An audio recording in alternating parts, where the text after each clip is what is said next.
قریشی نسل فخر خاندان فاروق اعظم تھے،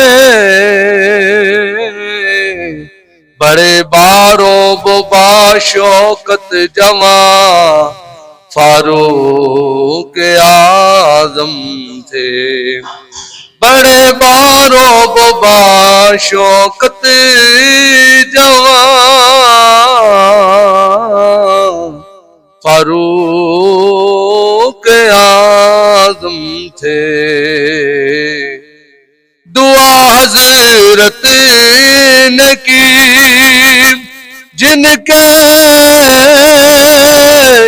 اسلام لانے کی، دعا حضرت نے کی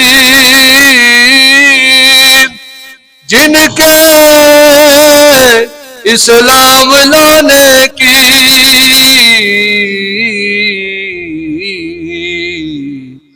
ظہور دین کے وہ پہلے نشان فاروق اعظم تھے، ظہور دین کے وہ پہلے نشان فاروق اعظم تھے۔ پڑھی جانے لگی ساری نمازیں خانہ حق میں، پڑھی جانے لگی ساری نمازیں خانہ حق میں، مسلمانوں کے اس شوکت کی جام فاروق اعظم تھے، مسلمانوں کی اس شوکت کی جام فاروق اعظم تھے۔ اترتی تھی وحی جس کی موافق رائے کے اکثر، اترتی تھی وحی جس کی موافق رائے کے اکثر،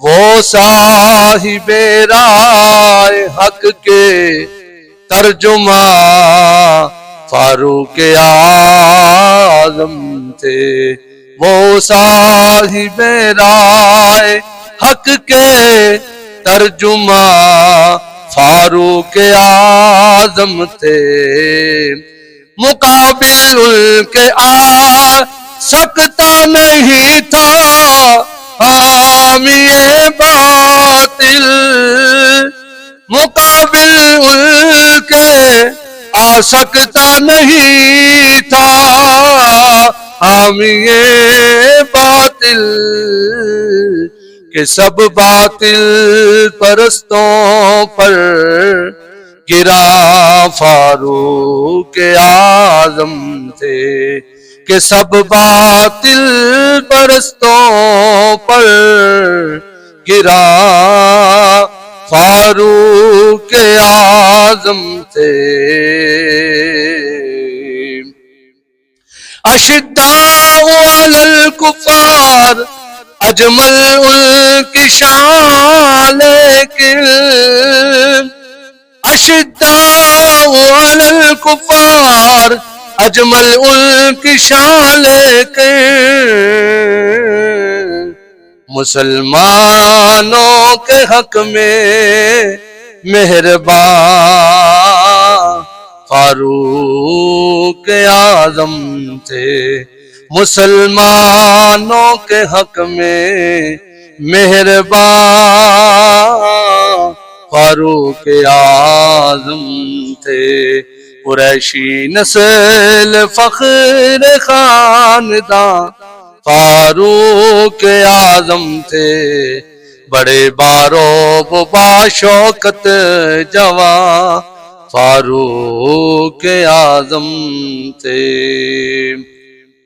اللہ جل جلالہ و عم نوالہ و تم برہانہ و اعظم شانہ کی حمد و ثنا کے بعد حضور سید سرورام حامی بے کساں غم گسار زمام قائد المرسلین خاتم النبیین نبی اکرم نور مجسم شفیع معظم زینت بزم کائنات حسن کائنات وجہ کائنات مختار کل احمد مجتبی جناب حضرت محمد مصطفیٰ صلی اللہ تعالی علیہ وآلہ وسلم کے دربار گوہربار میں ہدیہ درود و سلام عرض کرنے کے بعد نہایت ہی معظم محتشم بزرگوں عزیز ساتھیوں، رب ذوالجلال کے فضل اور اس کی توفیق سے ہم سب نماز جمعہ ادا کرنے کے لیے حاضر ہو رہے ہیں۔ دعا ہے خالق کائنات ہمارا آج کا نماز جمعہ پڑھنا اپنی پاک اور بلند بارگاہ میں قبول و منظور فرمائے۔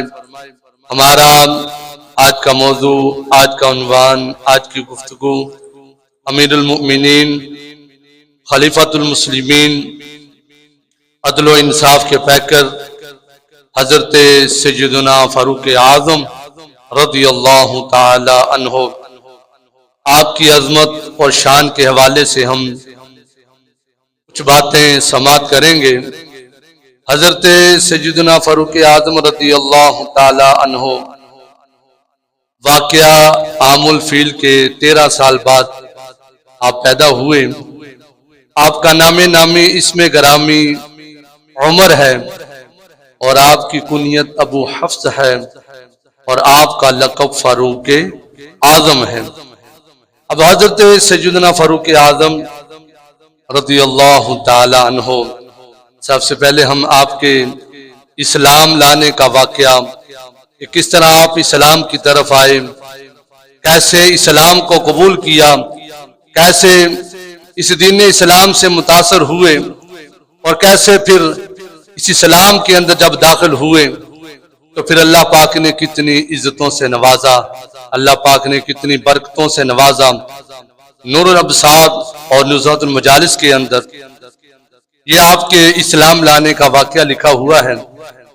ایک دفعہ کفار بیٹھ کر یہ میٹنگ کر رہے تھے، کون ہے معاذ اللہ جو مسلمانوں کے نبی کو قتل کرے۔ یہ کفار آپس میں سازشیں کر رہے تھے، یہ مشورہ ان کا ہو رہا تھا کہ کیونکہ ابھی آپ نے اسلام قبول نہیں کیا تھا، آپ کھڑے ہوئے، آپ نے کہا جی میں جاتا ہوں۔ اب آپ نے تلوار پکڑی، گھوڑے پر سوار ہوئے اور اس ارادے سے نکلے۔ جب جا رہے تھے تو راستے کے اندر حضرت سعد بن وقاص ملے۔ حضرت سعد بن وقاص نے کہا کدھر جا رہے ہو؟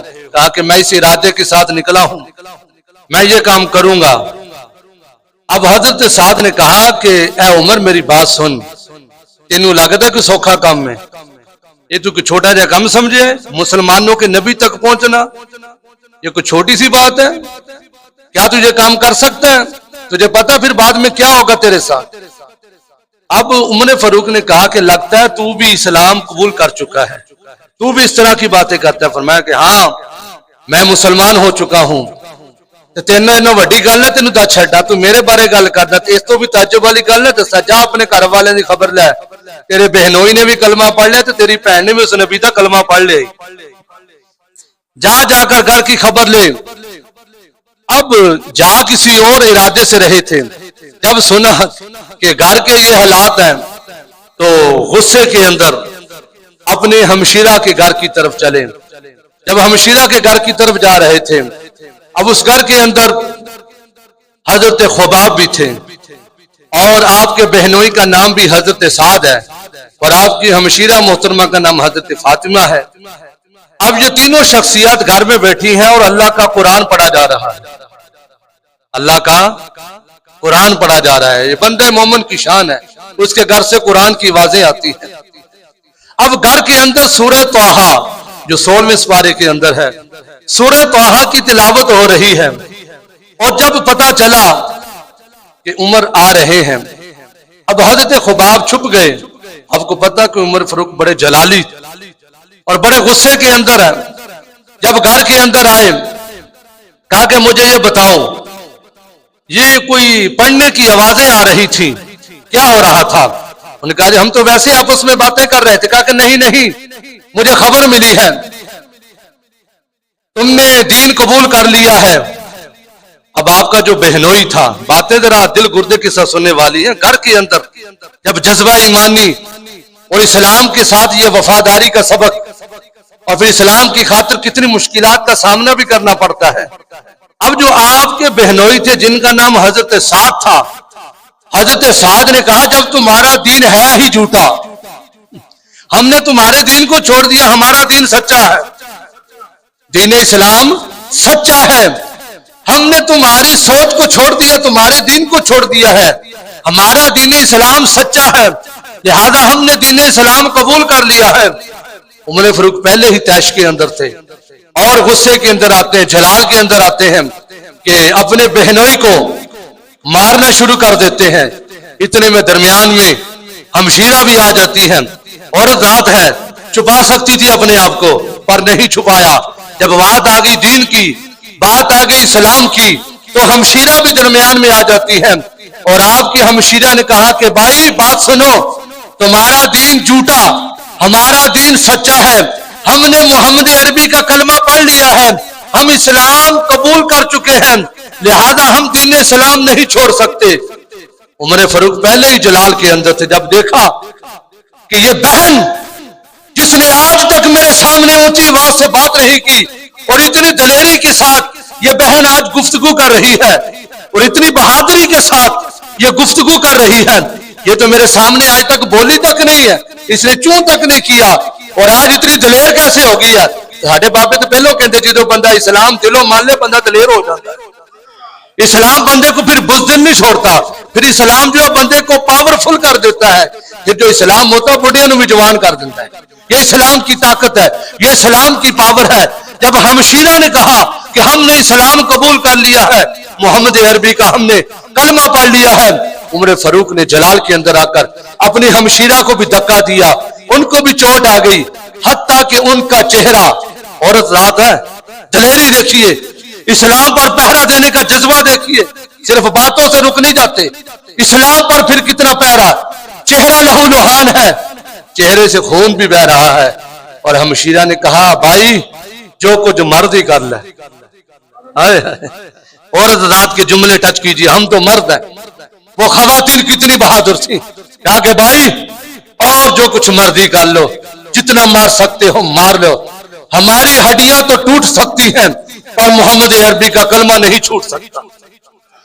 ہمارے جسم کو ٹکڑے ٹکڑے تو کر سکتے ہو, لیکن بھائی جس نبی کا ہم نے اب کلمہ پڑھ لیا ہے یہ ہو ہی نہیں سکتا.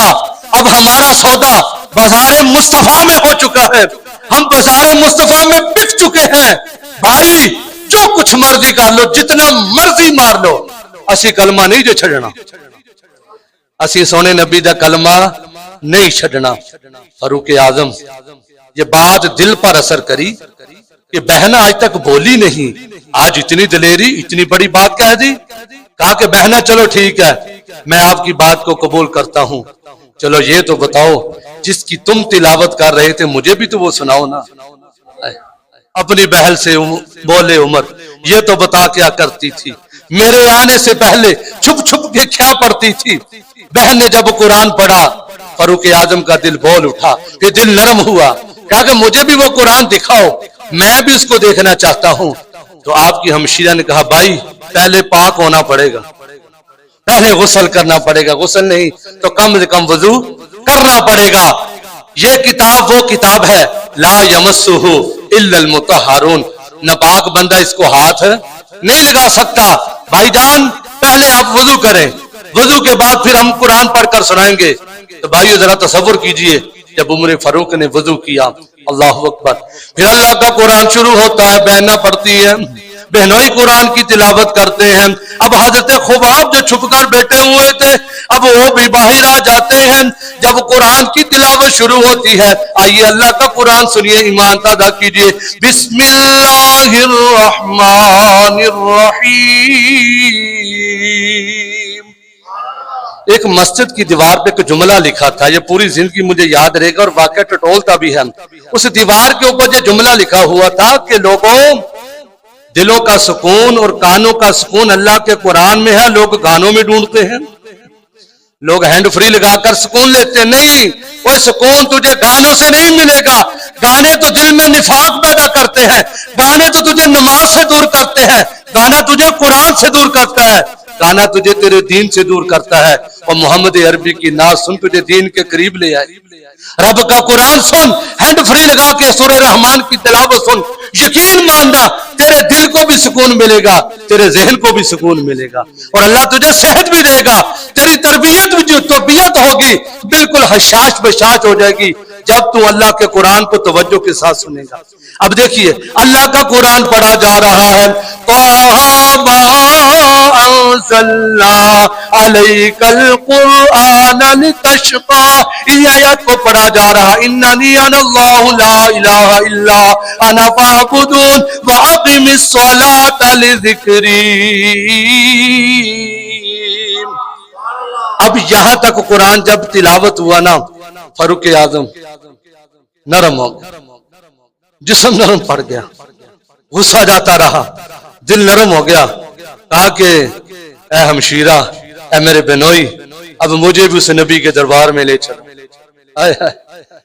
میری دنیا بدل گئی ہے، یہ میں نے قرآن سنا ہے، دل کی کیفیت بدل گئی ہے۔ پتہ چل لوگوں، جو قرآن ہے بندے کی دل کی زندگی بدل دیتا ہے، بندے کی دل کی کیفیات ہی بدل جاتی ہیں جب بندہ دل سے قرآن سنے تو صحیح، جب بندہ دل سے درس قرآن سنے تو صحیح، میرا رب مجھے کیا کہہ رہا ہے، میرا رب میرے لیے کیا حکم بھیج رہا۔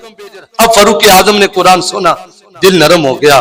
اب کیا ہوتا ہے، حضرت خباب جو چھپ کر بیٹھے ہوئے تھے وہ باہر آتے، کہا کہ عمر مبارک ہو، جمعرات کی رات نبی پاک علیہ السلام نے دعا مانگی تھی، یا اللہ، یا ابو جہل کو اسلام کی دولت سے مالا مال کر دے، یا عمر کو اسلام کی دولت سے مالا مال کر دے۔ اب سرکار نے پہلے نام عمر کا لیا، میں نے تو ویسے بول دیا، سرکار نے پہلے نام عمر فاروق کا لیا، یا اللہ یا عمر نو دے دے یا اس کو ہدایت دے دے۔ اب حضرت خباب کہتے ہیں، عمر، حضور نے جمعرات کی رات تیرا نام لے کر دعا مانگی ہے، اب وہ دعا رب کی بارگاہ میں قبول ہو چکی ہے۔ میرے بھائیوں، جب سرکار جس کے لیے دعا مانگے، اور عمر فاروق مراد رسول ہیں، باقی جتنے بھی صحابہ ہیں وہ مرید رسول ہیں، اور عمر فاروق مراد رسول ہیں جس کو میرے نبی نے مانگ کر لیا ہے، یا اللہ عمر کو اسلام کی دولت سے مالا مال کر دے اور عمر کے ذریعے سے اسلام کو عزت عطا فرما دے، اسلام کو برکت عطا فرما دے۔ اب حضرت عمر فاروق جب سرکار کی بارگاہ کی طرف چل پڑتے ہیں، اب سرکار کے دروازے پر حضرت امیر حمزہ، شیر خدا، شیر رسول ہیں، حضور کے چچا جان ہیں، جو خدا کے بھی شیر ہیں، مصطفیٰ کے بھی شیر ہیں، دروازے پر پہرا دے رہے ہیں اور حضور گھر کے اندر موجود ہیں۔ حضرت امیر حمزہ کہنے لگے، اگر تو آج عمر فاروق کا ارادہ ٹھیک ہے تو یہ بچ جائیں گے، اگر ان کی نیت میں کوئی فطور ہوا تو آج امیر حمزہ کی تلوار سے عمر کو کوئی بچا سکتا نہیں، آج جس ارادے سے آ رہے ہیں آج فیصلہ ہو جائے گا۔ اتنے میں نگاہ نبوت تو دیکھ رہی تھی، نگاہ مصطفیٰ تو دیکھ رہی تھی کہ کوئی آنے والا آ رہا ہے۔ اب حضرت امیر حمزہ بالکل الرٹ ہو کر کھڑے ہیں کہ جیسے بھی حالات ہوئے میں ڈٹ کر مقابلہ کروں گا، اپنے نبی کی عزت پر پہرا دوں گا، حضور کا دفاع کروں گا۔ اتنے میں نبی پاک علیہ السلام اپنے گھر سے باہر آ جاتے ہیں۔ عمر فاروق جو ہے سرکار کی بارگاہ کی طرف آ رہے ہیں اور امیر حمزہ الٹ کھڑے ہیں، کس ارادے سے آ رہے ہیں۔ حضور جب گھر سے باہر تشریف لے آتے ہیں، دروازے پر آ جاتے ہیں، نبی پاک علیہ السلام نے فرمایا، اے امیر حمزہ، چچا جان پریشان ہونے کی کوئی لوڑ نہیں ہے، عمر فاروق آ نہیں رہے، ان کو لایا جا رہا ہے، ان کو بھیجا جا رہا ہے۔ یعنی وہ شاعر نے اس کی ترجمانی کی جب فاروق اعظم سرکار کی بارگاہ میں حاضر ہو رہے تھے اور محمد عربی جس کا استقبال کے لیے کھڑے ہو گئے تھے، حضور یہ اعلان کر رہے تھے، تمہیں یارو مبارک ہو عمر ابن خطاب آیا، تمہیں یارو مبارک ہو عمر ابن خطاب آیا، عمر ابن خطاب آیا، خدا سے میں نے مانگا تھا، خدا سے میں نے مانگا تھا، میری دعاؤں کا جواب آیا۔ پتہ نہیں اس ذکر تو لوگوں کی ہوں ایڈی ٹیلی، سبحان اللہ۔ جو مومن ہے وہ ابو بکر صدیق کا بھی احترام کرتا ہے، عمر فاروق کا بھی حیا کرتا ہے، عثمان غنی کا بھی حیا کرتا ہے، مولا کائنات کا بھی حیا کرتا ہے، بلکہ جو نبی کا ہو گیا کائنات ساری اس کا احترام کرتی ہے۔ دامن مصطفیٰ سے جو لپٹا وہ یگانہ ہو گیا، جس کے مصطفیٰ ہو گئے اس کا زمانہ ہو گیا۔ اور فاروق اعظم سرکار کی بارگاہ میں حاضر ہوتے ہیں، کیا انداز ہے، سرکار کی بارگاہ میں حاضر ہوتے ہیں اور کلمہ پڑھ کر سرکار کے غلام بن جاتے ہیں، اسلام قبول کر لیتے ہیں۔ اور جب فاروق اعظم نے اسلام قبول کیا نا، میں نے شروع کے اندر کلام پڑھا تھا کہ جن کے آنے سے نا پھر نمازیں کھل کر پڑھی جانے لگی، اس کا نام فاروق اعظم ہے۔ اب عمر فاروق نے جب کلمہ پڑھا، اسلام کو قبول کر لیا، حضور کے دامن سے وابستہ ہو گئے، عرض کی تھی سونے کے آسی حقتے نہیں، سونے آسی حقتے نہیں، کیا ہم حق پر نہیں ہیں؟ ہمارا دین سچا نہیں ہے؟ کیا ہم حق پر نہیں ہیں؟ حضور نے فرمایا عمر کیوں نہیں، ہم بھی سچے ہیں، ہمارا دین بھی سچا، ہمارا اسلام بھی سچا ہے۔ عرض کی تھی سونے پھر چھپ کے نمازہ کیوں پڑھیے؟ آئے ہائے، کنجوسی نہیں یار، اس ذکر میں کنجوسی بالکل قبول نہیں۔ عمر فاروق عرض کرتے سونے ہوں عمر نے اسلام قبول کر لیا، آج تو بعد ابھی چھپ کے نمازہ نہیں پڑھنی ہے۔ یہ فاروق کا لقب کیسے ملا؟ حضور آج کے بعد ہم خانے کعبے میں جائیں گے، علل اعلان اس رب کی عبادت کریں گے جس کے نام کے ہم نے نعرے لگائے ہیں۔ اور جب فاروق اعظم نے اسلام قبول کیا نا تو حدیث کے یہ الفاظ ہیں، جب فاروق اعظم نے اسلام قبول کیا ہے تو سارے صحابہ نے اتنی زور سے نعرہ لگایا، نعرہ تکبیر۔ چلو ادھی کی بات بوئے تک بھی نہیں پہنچی، اب اتنے زور سے یہ نعرہ لگا، پورے مکہ کے اندر گونج بڑھ گئی، پتہ چل گیا کہ آج لگتا ہے کوئی بڑا بندہ آ گیا ہے۔ پورے مکے کے اندر یہ نعرے کی آواز سنائی دی گئی، اللہ اکبر کی صدائیں بلند ہوتی ہے۔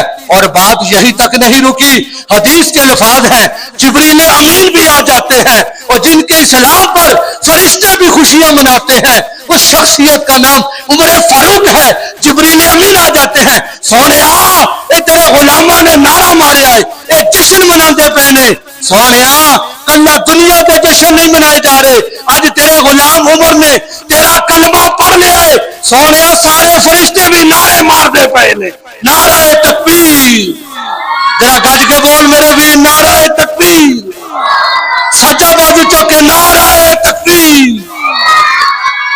یہ نعرہ گونجا، پھر جبریل امین عرض کرتے ہیں حضور فرشتے بھی جشن منا رہے ہیں، تو پھر کیا ہوتا ہے؟ حضور ہم حق پر ہیں، آج کے بعد ہم خانہ کعبہ میں جائیں گے، علل اعلان وہاں جا کر ہم نماز پڑھیں گے۔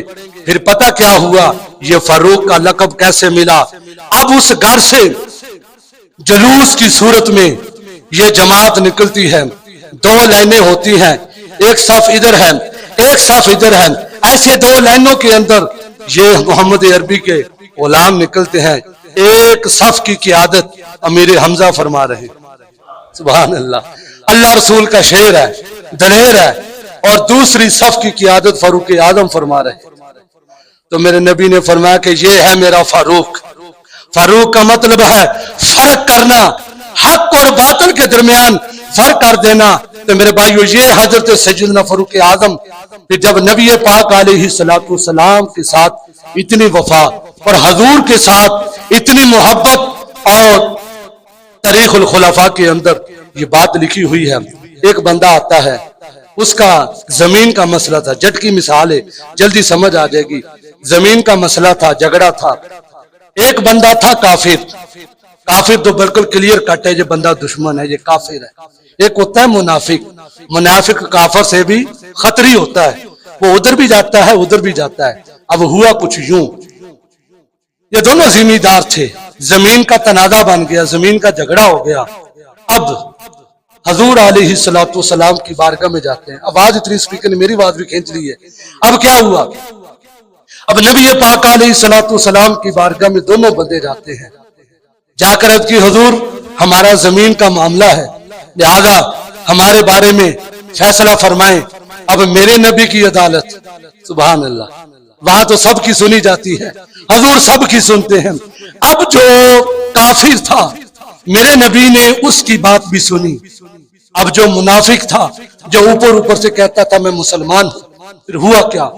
نبی پاک علیہ السلام نے دونوں کی سنی. دونوں کی بات سننے کے بعد فیصلہ یہودی کے حق میں کر دیا. زمین اس کی تھی، مالک اصل میں وہ تھا. اب یہودی کے حق میں میرے نبی نے فیصلہ فرما دیا. اب جو منافق تھا، جو اوپر سے کہتا تھا میں مسلمان ہوں، ہوا کیا؟ کہتا جی میں اس فیصلے کو نہیں مانتا.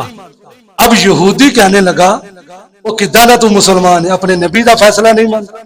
اب وہ تھا مسلمان نہیں، وہ مسلمان نہیں تھا. اب اس نے کہا چلو عمر فاروق کے پاس جاتے ہیں، وہ بڑے جلالی بندے ہیں، میرے فیور میں حق میں فیصلہ کر دیں گے. اب کیا ہوا؟ اب دونوں بندے عمر فاروق کی بارگاہ میں جاتے ہیں. جا کر یہودی نے کہا اے عمر فاروق پہلے میری بات سن لیں، باقی فیصلہ بعد میں کر دینا. بات یہ ہے تمہارے نبی نے فیصلہ میرے حق میں کیا، تمہارے نبی نے فیصلہ میرے حق میں کیا ہے.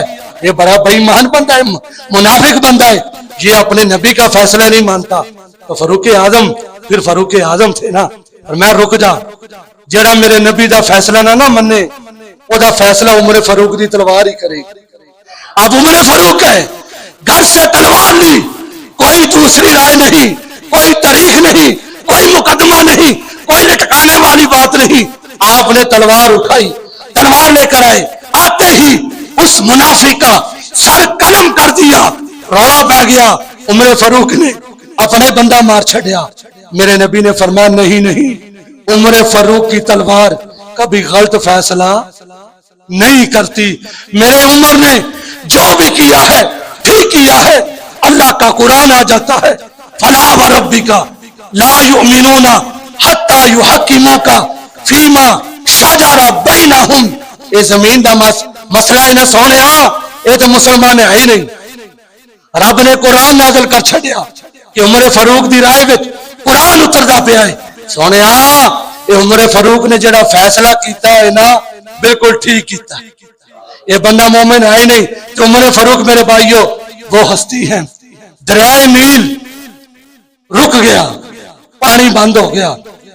اب جس طرح ہمارے بھی نا آگے محرم شریف آنے والا ہے، لوگ کچھ نہ غلط قسم کے نظریات رکھتے ہیں، غلط قسم کی باتیں کرتے ہیں جن کی شریعت میں گنجائش نہیں، شریعت ان باتوں کی اجازت نہیں دیتی. تب بھی یہ غلط رواج تھا، وہ لڑکی دریا کے اندر ڈالیں گے تو دریا چلے گا. جس طرح ہمارے کہندے یہ نہر ایک بندہ لیندی ہے، یہ غلط بات ہے، ایسی کوئی بات نہیں ہے. لڑکی ڈالیں گے تو دریائے نیل چلے گا. اب عمر فاروق نے وہاں پر جو بندہ اپنا بھیجا تھا ان کا نام حضرت عمر تھا. فاروق اعظم نے خط لکھا دریائے نیل کے نام، آپ نے خط لکھا. اس خط کے اندر آپ نے بسم اللہ الرحمن الرحیم لکھا. وہ بابے تو پہلو کہندے سی او دین تے چلو تو صحیح، دریائے نیل بھی تھوڑے پیچھے چل پے گا. جب بندہ دین کے پیچھے چلے تو صحیح. فاروق اعظم نے صرف بسم اللہ لکھی ہے اور اپنا نام لکھا ہے کہ عمر فاروق کی طرف سے یہ خط ہے. اور اس خط کے اندر لکھا اے دریائے نیل جے تو چلدا ہے رب دے حکم تے، جے تو چلدا ہے رب دے حکم تے چل پے. جے تو اپنی مرضی دے نال چلدا نہ چل، سانو تیری لوڑ بھی کوئی نہیں. جے تو رب دے نام تے چلدا ہے تو چل پے. دیکھو عمر فاروق دے خط دی پاور. اور جدو حکمران دیانتدار ہون پھر برکتاں ہوندیاں نے. عمر فاروق نے لیٹر ڈالیا، آپ نے لیٹر ڈالن دی دیر ہے دریائے نیل چل پیا موجاں دے وچ آ گیا سارے دنیا دے دریا سک سکدے نے پر دریائے نیل دا پانی کدی روک سکدا نہیں جے فاروق اعظم نے لیٹر ڈالیا ہویا ہے اے فاروق اعظم دی شان ہے اے برکت ہے کہ حضرت سیدنا فاروق اعظم لوگوں پھر 26 ذوالحج فجر کی نماز کا وقت ہے یہی مصلی امامت ہے اور مصلی پر کھڑے ہوتے ہیں فجر کی جماعت کے لیے آپ آگے تشریف لاتے ہیں مصلی پر ایک بدبخت جو چھپا ہوتا ہے دوران نماز آپ پر حملہ کرتا ہے اور آپ کی ناف کے نیچے ایک زہر آلود وہ جب خنجر مارتا ہے فاروق اعظم زخمی ہو جاتے ہیں اور آپ زمین پر تشریف لے آتے ہیں پھر بھی نماز کو نہیں چھوڑا آئے بات کرنے کا مقصد آپ نے نماز کو اس حالت میں بھی نہیں چھوڑا آپ نے پھر دوسرے صحابی کو اشارہ کیا کہ آپ آگے تشریف لائیں اور ان کو حکم دیا کہ آپ نماز پڑھائیں اور آپ نے نماز مکمل کرنے کا حکم دیا نماز اپنی بھی مکمل فرمائی اور جب آپ بے ہوش ہو گئے دوبارہ ہوش کے اندر آتے ہیں پوچھا بتاؤ تو صحیح میرے اوپر حملہ کس بندے نے کیا بتایا گیا فلاں بندہ ہے اس نے آپ کے اوپر حملہ کیا جب تحقیق کی گئی وہ بندہ مجوسی تھا آگ کی وہ پوجا کرنے والا بندہ تھا آپ نے فرمایا خدا کا شکر ہے کوئی مسلمان نے میرے اوپر حملہ نہیں کیا فرمایا کہ وہ دشمن تھا دین کا وہ اسلام کا دشمن تھا 26 ذوالحج کو آپ کے اوپر حملہ ہوتا ہے اور یکم محرم کو ہفتے کا دن تھا یا اتوار کا دن تھا کہ آپ کی پھر شہادت ہو جاتی ہے اور شہادت سے پہلے آپ نے اپنے بیٹے حضرت عبداللہ سے کہا اماں عائشہ صدیقہ کے پاس جاؤ اگر مجھے سرکار کے قدموں میں دفن ہونے کی جگہ مل جائے حضور کے قدموں میں جگہ مل جائے مجھے اور کیا چاہیے اماں عائشہ صدیقہ پہلے ہی پریشان تھی کہ اتنا بڑا سانحہ اسلام کا اتنا بڑا شیر دنیا سے رخصت ہو رہا ہے آپ نے کہا جگہ تو میں نے اپنے لیے رکھی تھی بات کو سننا کہا جگہ تو میں نے اپنے لیے رکھی تھی پر عمر نے اسلام کی خدمت بڑی کی تھی عمر نے اسلام کی بڑی خدمت کی تھی لہذا میں یہ قربانی دیتی ہوں وہ جگہ وہ جگہ کتنی بڑی جگہ محبوب کے قدموں میں جگہ حضور کے قدموں میں جس کا مدفن ہو کہا کہ میں یہ قربانی دینے کے لیے تیار ہوں وہ میں اپنی جگہ فاروق اعظم کے لیے دیتی ہوں اب حضرت عبداللہ آتے ہیں پوچھا بیٹا کیسے اجازت مل گئی ہاں اماں جی نے اجازت دے دی ہے فاروق اعظم نے رب کا شکر ادا کیا آپ نے جو آخری حج کیا تھا وہ ذوالحج کے ہی ایام تھے آخری حج میں آپ نے وہ کنکریوں کے اوپر لیٹ کر اللہم ارزقنی شہادتن فی سبیلک واجعل موتنا فی بلدی رسولک الکریم یہ لیٹ کر دعا کی تھی مالک مجھے موت دینا مدینے کے اندر دینا مجھے موت دینا نبی کے شہر میں دینا مالک تیرا شکر ہے مجھے موت بھی مدینے میں آ رہی ہے اور تیرا رب شکر ہے میری قبر بھی مدینے میں بن رہی ہے اور میرا مدفن بھی حضور کے قدموں میں بن رہا ہے یہ ہیں حضور کے جان صحابہ کرام اللہ کریم کی پاک بارگاہ میں اللہ ہم سب کو حضور کی اہل بیت صحابہ کرام کی محبت ان کے نقش قدم پر چلنے کی توفیق عطا فرمائے آمین